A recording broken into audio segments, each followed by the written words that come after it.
Welcome to you. Now I am going to tell you about the new curriculum, that is the CBSE curriculum 2020-21.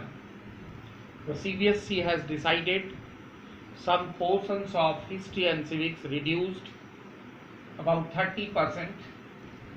Now the new structure of history and civics is the section 1 history. There are only 3 chapters. Chapter number 1, the French Revolution, Socialism in Europe and Russian Revolution, Nazism and the rise of Hitler.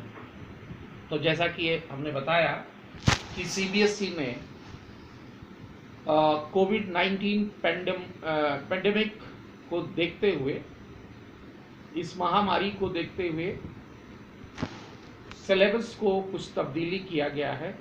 CBSE ने तब्दीली किया चूँकि अभी किसी भी शिक्षण संस्थान में क्लासेस नहीं चल रहे हैं, स्कूल बंद है, ऑनलाइन क्लासेस हो रहा है और समय भी कम बचा है। फाइनल एग्ज़ाम तक आते आते काफ़ी कम समय बचेगा। इसी को मद्देनज़र सीबीएसई ने क्लास 9 और 10 के बच्चों के कोर्स को 30% रिड्यूस्ड किया है और इसीलिए बहुत सारे चैप्टर्स हट गए हैं। अब हमें जान लेना होगा कि हिस्ट्री में मात्र 3 ही सब्जेक्ट हमें पढ़ना है, ये फाइनल तक होगा और ये 3 चैप्टर होगा, the French revolution, socialism in Europe, Nazism and rise of Hitler. इसी तरह से सिविक्स में भी बहुत सारे चैप्टर्स हटा दिए गए हैं। सिविक्स में भी मात्र 4 चैप्टर ही हमें पढ़ना है।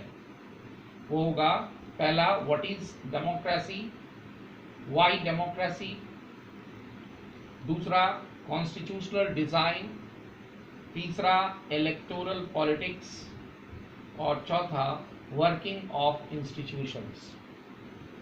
तो ये हिस्ट्री और सिविक्स का पोर्शन दिया गया है, सिलेबस दिया गया है, जो 2020-21 के लिए ये मान्य होगा, लागू। तो स्कूल साइड से एक इम्पॉर्टेंट इंफॉर्मेशन है, नोटिस है कि देखा गया है कि बहुत सारे बच्चे अभी भी अपना रजिस्ट्रेशन नहीं करवाए हैं, इनरोलमेंट नहीं करवाए हैं, उनका फ़ी क्लियर नहीं हुआ है। तो उन बच्चों को ये बताया जा रहा है कि आप जितना जल्दी से जल्दी हो सके आप फ़ी क्लियर करें और इनरोलमेंट का काम करवाएं, ताकि आप जानते हैं कि 9th में आने के बाद बच्चों का सीबीएसई से रजिस्ट्रेशन होता है और अगर आपका इनरोलमेंट नहीं होगा तो रजिस्ट्रेशन में काफ़ी दिक्कत होगी।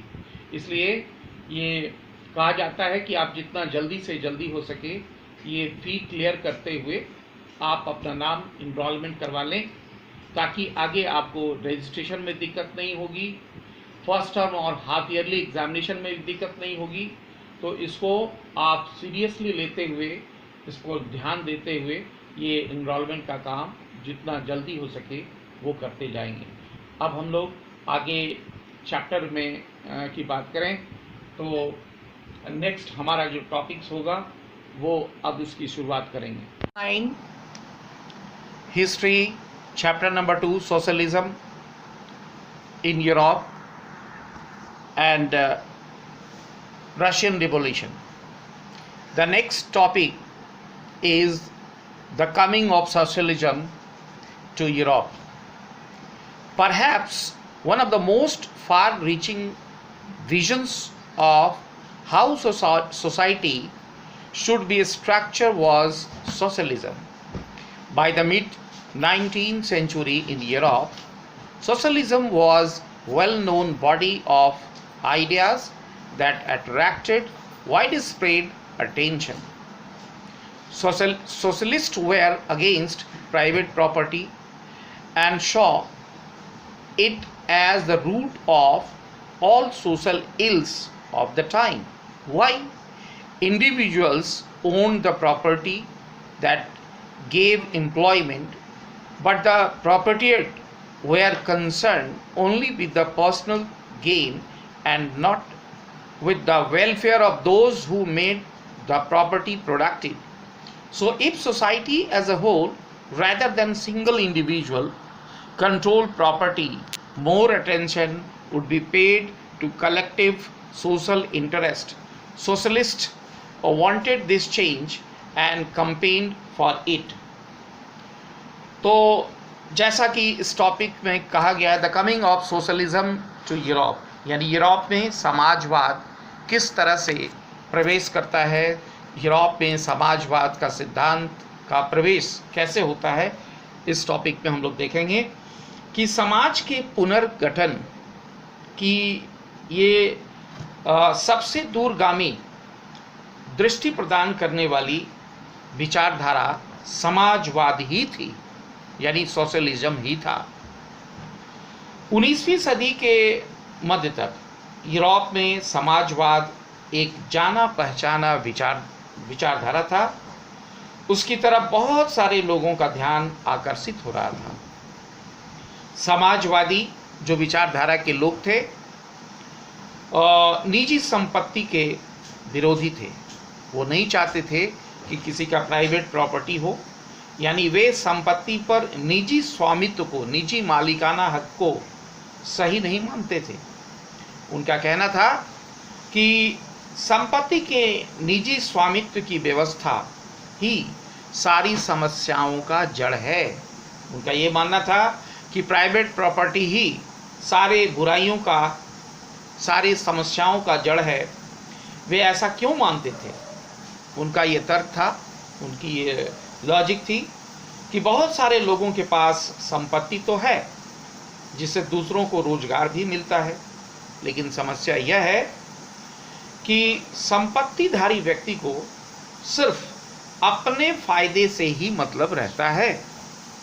वह उनके बारे में नहीं सोचता जो उनकी संपत्ति को बढ़ाते हैं या उत्पादन करते हैं या बनाते हैं।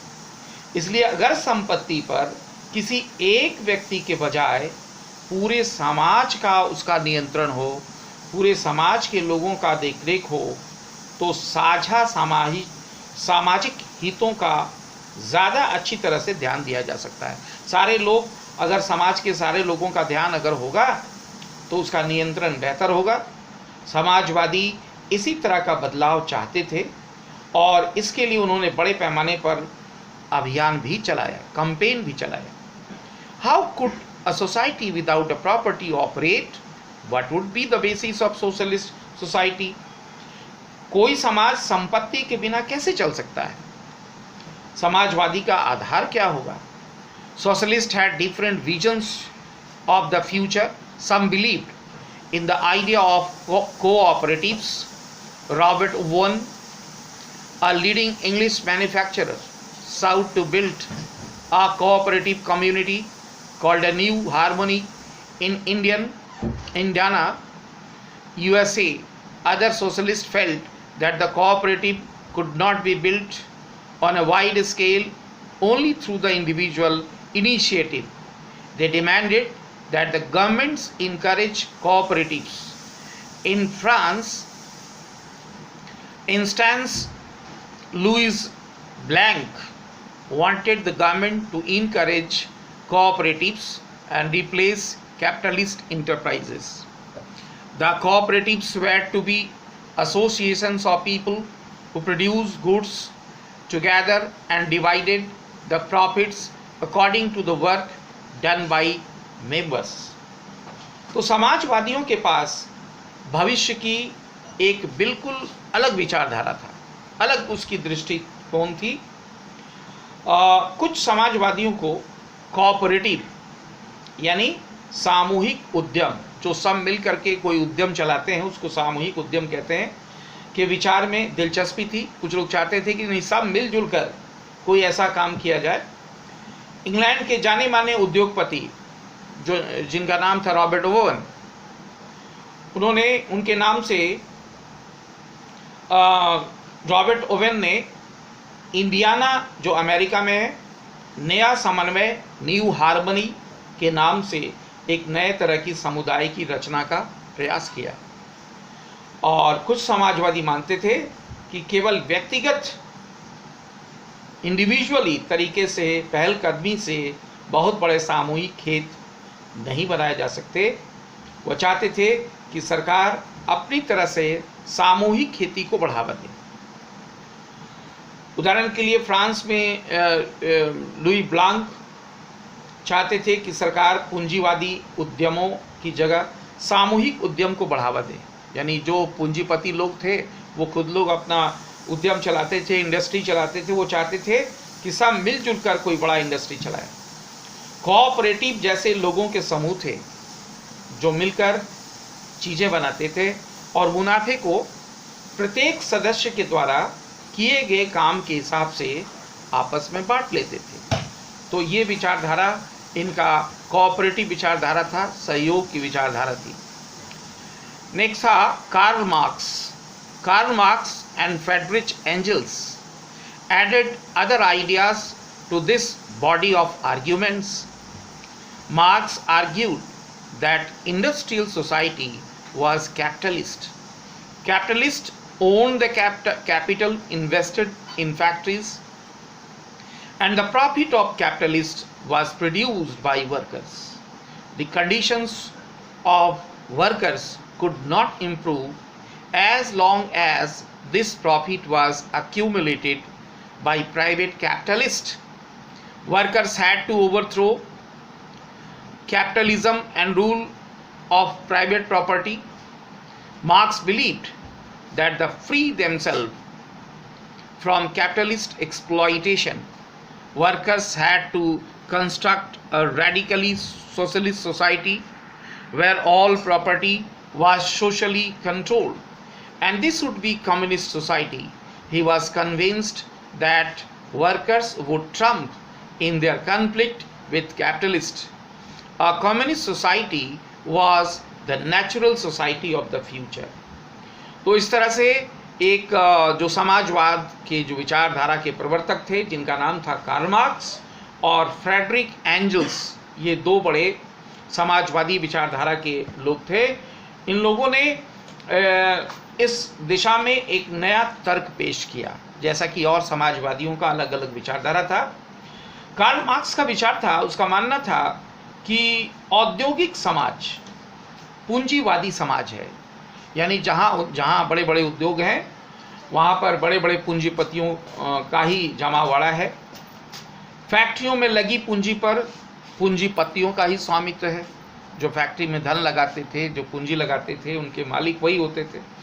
और पूंजीपतियों का मुनाफा मजदूरों की मेहनत से पैदा होता है। उनका ये मानना था कि जो भी पूंजीपति होते हैं उनकी सारी मेहनताना मजदूरों के द्वारा होती है।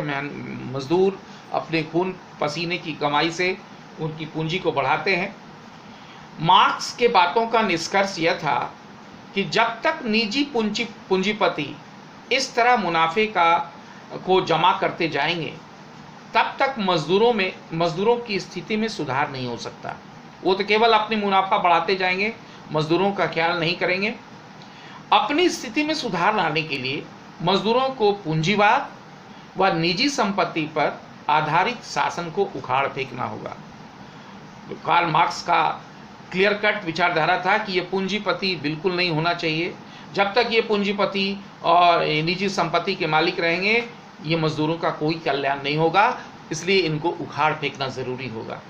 मार्क्स का विश्वास था कि खुद को पूंजीवादी शोषण से मुक्त कराने के लिए मजदूरों को एक अत्यंत अलग किस्म का समाज बनाना होगा, जिसमें सोसाइटी के सारे लोग एक विचारधारा के होंगे, जिसमें सारी संपत्ति पर पूरे समाज यानी सामाजिक नियंत्रण और उसका मालिकाना हक होगा, स्वामित्व होगा। उन्होंने भविष्य के इस समाज को साम्यवादी या कम्युनिस्ट समाज का नाम दिया। इस समाज का नाम कम्युनिस्ट सोसाइटी रखा। मार्क्स को यह विश्वास था कि पूंजीपति के साथ होने वाले संघर्ष में जीत अंततः अल्टीमेटली मजदूरों की ही होगी। उनकी राय में कम्युनिस्ट समाज ही भविष्य का समाज होगा और जो वो समाज होगा जहाँ पर सारे लोगों का कल्याण होगा, सारे मजदूरों की स्थिति अच्छी होगी। तो इस तरह से हम लोगों ने देखा कि सोशलिज्म किस तरह से समाज में किस तरह से उसका आगमन होता है। अलग अलग समाजवादी विचारधाराओं की क्या क्या विचारधारा थे, जिनमें सबसे प्रमुख कार्ल मार्क्स और एंजल्स के विचारधारा बहुत ही न्याय संगत उसमें लगा, और ये आगे चलकर इसी समाज की रचना भी हुई। अब हम लोग नेक्स्ट टॉपिक हम लोग नेक्स्ट क्लासेस में पढ़ेंगे, सपोर्ट फॉर सोशलिज्म, समाजवाद के लिए समर्थन। Till then, thank you.